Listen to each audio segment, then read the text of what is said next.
వాళ్ళని కేంద్ర ప్రభుత్వం కేంద్ర షిప్పింగ్ పోర్టుల మంత్రి పార్లమెంట్లో ప్రకటించారు. దీన్ని సిఐటివిగా మేము తీవ్రంగా ఖండిస్తూ ఉన్నాం.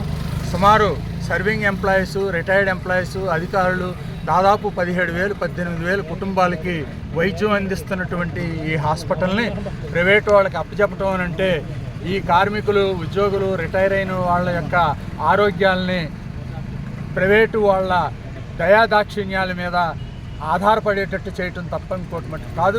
ఇది అత్యంత దుర్మార్గమైనటువంటి విషయం. దీన్ని మేము తీవ్రంగా ఖండిస్తూ ఉన్నాం. పోర్టు హాస్పిటల్ని అభివృద్ధి చేయడానికి, సూపర్ స్పెషాలిటీగా డెవలప్ చేయడానికే దీన్ని పీపీపీ కింద ఇస్తున్నామని చెప్పేసి మంత్రి చెప్తా ఉన్నాడు.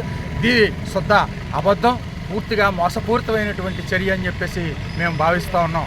ఎందుకంటే నిజంగా చిత్తశుద్ధి ఉంటే పోర్టు హాస్పిటల్ని సొంత నిధులతోటే దీన్ని డెవలప్ చేయొచ్చు, సూపర్ స్పెషాలిటీ కింద చేయొచ్చు.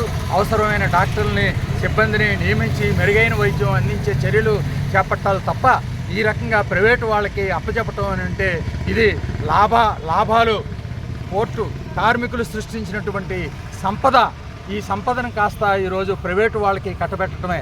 ఈ పోర్టు హాస్పిటల్ దాదాపు 10 ఎకరాలు ఆవరణలో ఉంది. ప్రైవేటు వాడు కుట్ర ఏంటంటే ఈ మొత్తం హాస్పిటల్ పీపీపీ కింద డెవలప్ చేస్తాననే పేరుతోటి ఈ భూమి అంతా కొలగొట్టడం కోసం చేసేటటువంటి కుట్ర తప్ప ఇంకోటి మట్టుకి కాదు. కాబట్టి మేము పోర్టు యాజమాన్యానికి, ప్రభుత్వానికి హెచ్చరిక చేసేది ఏంటంటే ఎట్టి పరిస్థితుల్లోనే మేము హాస్పిటల్ ప్రైవేట్ వాళ్ళకి ఇచ్చే చర్యను మీరు విరమించుకోకపోతే మేము ఉద్యమం మరింత ఉధృతం చేస్తాం.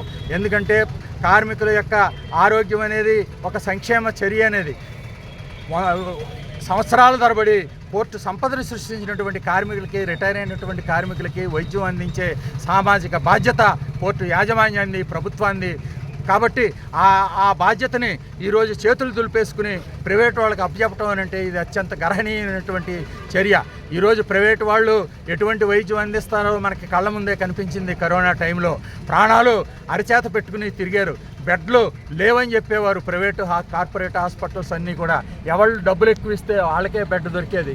డబ్బులు లేని వాళ్ళు, పేదలు, సామాన్యులు, కార్మికులు ప్రాణాలు వదిలేసుకోవాల్సినటువంటి పరిస్థితి మనం చూసాం. అంతేకాదు ప్రపంచవ్యాప్తంగా కూడా ఇదే అనుభవం. అమెరికా లాంటి సంపన్న దేశాల్లో కూడా ఇదే అనుభవం.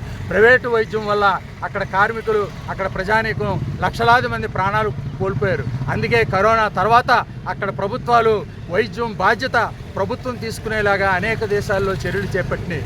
అట్లాంటిది మన దేశంలో ప్రభుత్వం చేతుల్లో ఉన్నటువంటి, కంట్రోల్లో ఉన్నటువంటి హాస్పిటల్స్ని ప్రైవేటు వాళ్ళకి అప్పచెప్పడం అని అంటే కార్పొరేట్కి ఈ ఆస్తిని దోచిపెట్టడం తప్ప ఇంకోటి మటుకు కాదు. ప్రజల యొక్క, కార్మికుల యొక్క